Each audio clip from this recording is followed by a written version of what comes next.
ये वो क्षेत्र है जहां पर समाजवादियों को ताकत मिलती है और ये मौका ऐसा आया है कि समाजवादी आंदोलन से बहुत सारे साथी जुड़ गए हैं और जुड़ने के बाद मैं ये कह सकता हूं कि गुन्नौर के बाद अगर सबसे बड़ी जीत किसी विधानसभा में होने जा रही है तो यही सैसवान विधानसभा सबसे ज्यादा वोटों से जिताने जा रहा है। आपका और हमारा चुनाव 7 तारीख को है। वैसे तो उत्तर प्रदेश का चुनाव 7 चरणों में होने जा रहा है। ये चुनाव जो हो रहा है, हालांकि यहां से आदित्य चुनाव लड़ रहे हैं, लेकिन जहां तक ये चुनाव है, जिस क्षेत्र में वोट इस चरण का आखिरी पड़ने जा रहा है, वो चाचा का क्षेत्र है, जसवंत नगर क्षेत्र है और वो मैनपुरी लोकसभा में आता है।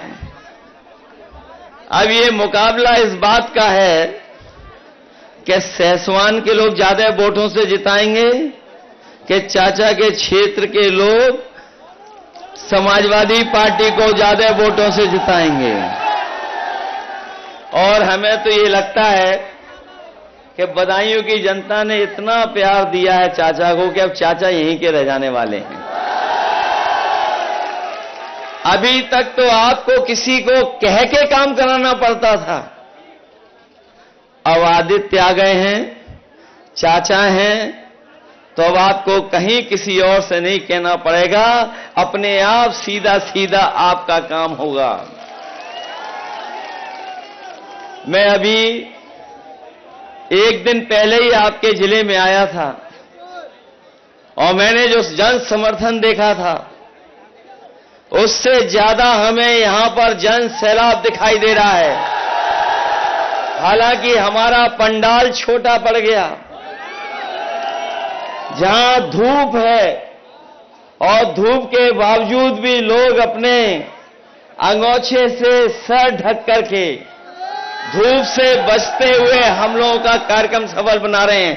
न केवल बाईं तरफ और मैं दूर दाईं तरफ भी देख रहा हूं, और जो पेड़ है हमारा उसके नीचे तो इतने लोग हैं, छाए के अंदर हम लोगों की बातें सुन रहे हैं। ये 7 तारीख का चुनाव और जो वोट पड़ने जा रहा है तीसरे चरण का, ये भारतीय जनता पार्टी को 7 समुंदर दूर फेंक देगा। ये चरण उनका सफाया करने जा रहा है। पहले दूसरे चरण की हवा तो आपको पता लग गई होगी। पहले दूसरे चरण में जो जनता ने भारतीय जनता पार्टी को पलटा है, रहा बचा तीसरे चरण वाले लोग इन लोगों का सफाया करने जा रहे हैं। और सफाया इसलिए होने जा रहा है, इन्होंने कोई वर्ग नहीं छोड़ा जिससे इन्होंने नकली बातें न की हों। पिछले 10 साल का अगर इनका हिसाब किताब देखें तो इनकी हर बात झूठी निकली और इनके झूठे वादे निकले। यही लोग कह रहे थे कि हम किसानों की आय दोगुनी कर देंगे। आज किसान अपना हिसाब किताब लगाता है, लागत को देख करके चिंता करता है और इस महंगाई में जो उसका मुनाफा होना चाहिए, जो पैदावार का मूल्य होना चाहिए, वो ये सरकार दे नहीं पा रही है। और परिणाम यह है कि लागत लगाने के बाद, अपनी मेहनत पूरी करने के बाद भी हमारा किसान खुशहाल नहीं हो पा रहा है, गांव के लोग खुशहाल नहीं हो पा रहे हैं। जो लोग कहते थे आय दोगुनी कर देंगे, उन्होंने 3 काले कानून लाने का काम किया था और उनकी साजिश थी कि हम किसानों की जमीन भी छीन लें, उनकी पैदावार पे भी कब्जा कर लें। लेकिन हम अपने किसानों को बधाई देना चाहते हैं, वो जाकर के दिल्ली में धरना दिया, बैठे रहे, कीलें लगी, दीवारें बनाई गई, ट्रैक्टरों को डीजल नहीं भरने दिया, लेकिन उन्होंने अपना आंदोलन पीछे नहीं किया और तब तक डटे रहे जब तक सरकार ने तीनों काले कानून वापस नहीं ले लिए। लेकिन अभी लड़ाई किसानों की खत्म नहीं हुई है। ये वही लोग हैं जो एमएसपी देने से पीछे हट रहे हैं। इस बार समाजवादी पार्टी और इंडिया गठबंधन ने तय किया है अपने किसानों को, गरीबों को खुशहाल बनाने के लिए सरकार बनने के बाद किसानों को एमएसपी का कानूनी अधिकार दिला करके किसानों को खुशहाल बनाने का काम करेंगे। ये लोग जो विकसित यात्रा कर रहे थे, गांव-गांव जाकर के अपनी पार्टी का प्रचार कर रहे थे, हाँ, हमारे प्रधान और गांव के रहने वाले लोग जानते होंगे, अगर प्रधानों ने सहयोग न किया होता तो इनकी विकसित यात्रा भी गांव नहीं पहुंच पाती। विकसित यात्रा, यह हमारा किसान तभी विकसित और खुशहाल होगा जब उसकी पैदावार की सही कीमत मिलेगी। ये सरकार अगर पैदावार की कीमत नहीं देना चाहती तो किसानों ने भी मन बना लिया है कि इनको बोर्ड से हटा करके इन सरकारों को बाहर करने का काम यही किसान और गरीब करेंगे। केवल एक धोखा नहीं, जो लोग जानकार होंगे वो जानते होंगे, इन्होंने किसानों से वादा किया था कि उनकी भी मदद की जाएगी, कर्ज माफ किया जाएगा। बड़े बड़े उद्योगपतियों का तो कर्ज माफ कर दिया, लेकिन हमारे किसानों का कर्ज माफ नहीं किया। जिस समय कर्ज माफ करने का फैसला सरकार ने लिया उद्योगपतियों का, सरकार ने कहा कि जिन उद्योगपतियों का, बड़े लोगों का 5 करोड़ से ऊपर बैंकों से कर्ज है, उन्हीं का कर्ज माफ होगा। हमारा किसान मायूस रह गया, क्योंकि किसान का कर्ज करोड़ों में नहीं है, लाखों में है। हम अपने किसान भाइयों को और गांव के रहने वालों को भरोसा दिलाना के जा रहे हैं, इंडिया गठबंधन समाजवादी सरकार बनेगी तो आपका भी कर्ज पूरा का पूरा माफ होगा। अगर उद्योगपतियों का माफ हो सकता है तो हमारे किसानों का कर्ज क्यों नहीं माफ होगा। मैं देख रहा हूं कि कभी कभी कुछ नौजवान ये अहीर रेजिमेंट की भी तख्ती ऊपर कर देते हैं। मुझे याद है 2019 का चुनाव, हमने कहा कि अकेली अहीर रेजिमेंट नहीं बनेगी, इसके साथ साथ गुजरात की भी रेजिमेंट बनेगी। अगर आप और हम लोग फौज में जाकर के देश की सेवा करना चाहते हैं तो और प्रदेश के लोग भी आए और सेवा करें। लेकिन जो लोग भारत माता की जय के नारे लगाते हैं, कोई कार्यक्रम, कोई सभा बिना भारत माता की जय किए खत्म नहीं होती।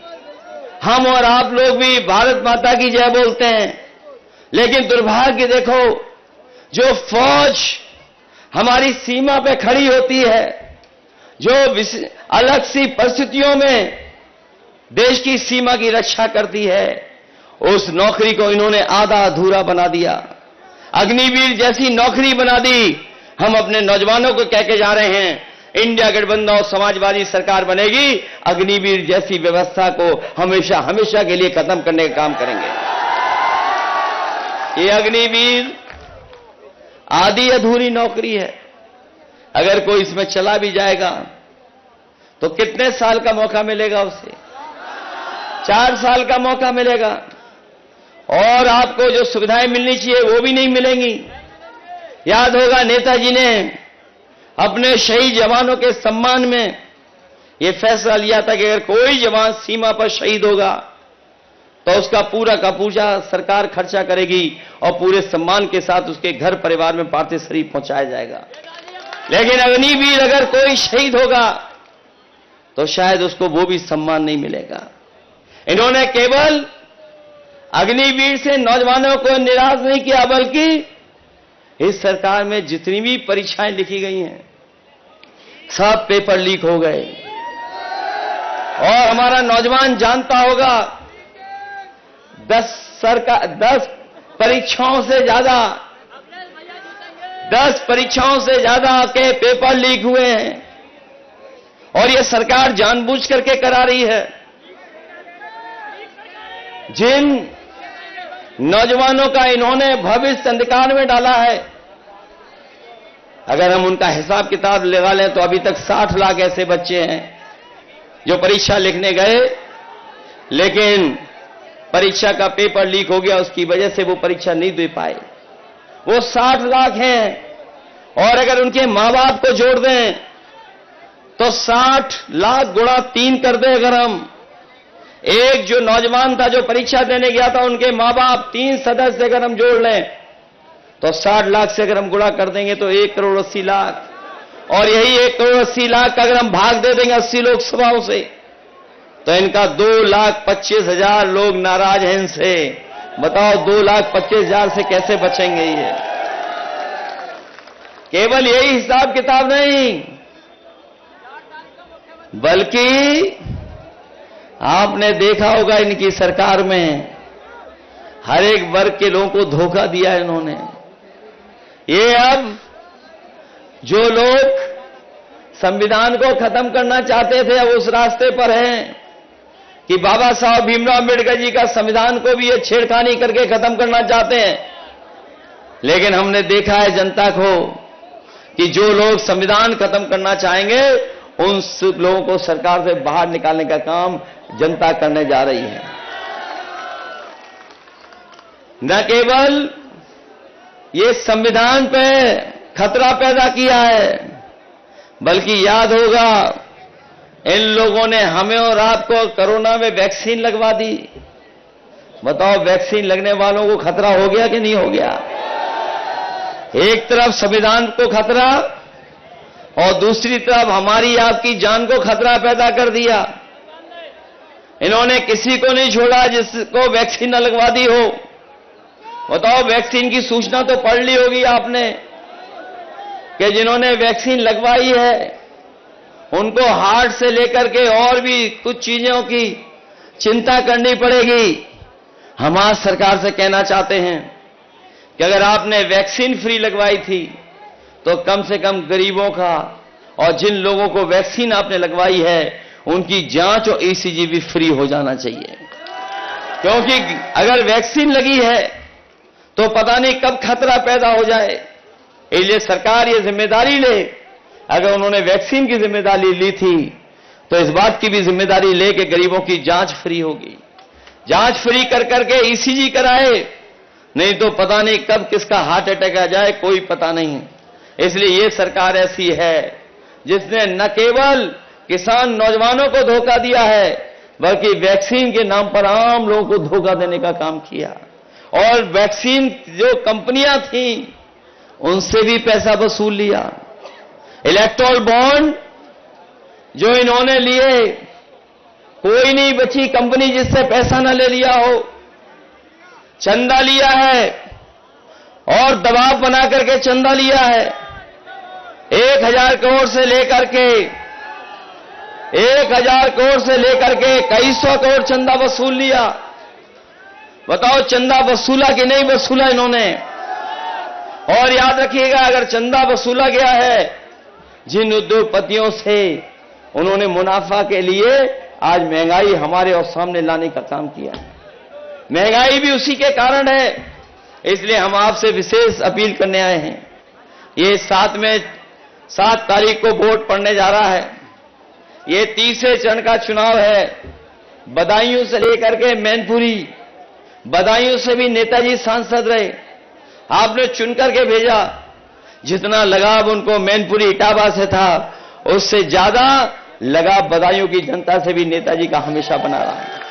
और जब भी हम लोग सरकार में आए, बदायूं को कभी विकास में पीछे नहीं छोड़ा। चाहे सड़कें बनानी हो, चौड़ी चौड़ी सड़कें बनी, चाहे बिजली के इंतजाम के लिए सबस्टेशन बनाना पड़ा हो, चाहे अपने गरीब लोगों के स्वास्थ्य की चिंता कर करके मेडिकल कॉलेज दिया हो, और चाहे एम्बुलेंस से लेकर के 100 नंबर वाली व्यवस्था की हो। समाजवादी सरकार में हर व्यवस्था करने का काम किया।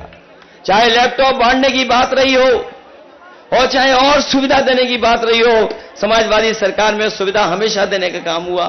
इसलिए हम आपसे विशेष निवेदन अपील करने आए हैं कि ये सहसवान जो अच्छे रिकॉर्ड मतों से जिता सकता है, रिकॉर्ड मतों से जिताना और इतने वोटों से जिताना कि पता लगे लोगों को कि हां सहसवान के लोग भी और बदायूं की जनता भी इस बार भारतीय जनता पार्टी को सबक सिखाने के लिए तैयार थी।